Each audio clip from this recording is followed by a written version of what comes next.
同大家介紹一間好靚、好別緻嘅屋。屋主係一個陶瓷藝術家，佢利用佢嘅陶瓷咧佈置到間屋咧好特色、好靚仔。除咗個客飯廳好分明之外咧，我仲有一個好有型嘅 open kitchen。open kitchen 當然又有晒我哋成日講所有嘅 equipment 都齊晒㗎啦。有2個小朋友房，其實有3個嘅，不過而家一個做咗姐姐房。當然我哋都有我哋嘅客廁啦。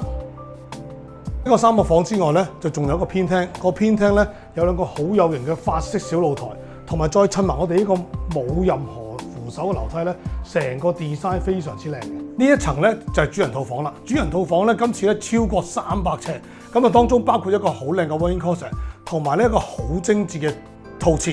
我成日講主人房一定要有陶瓷㗎啦。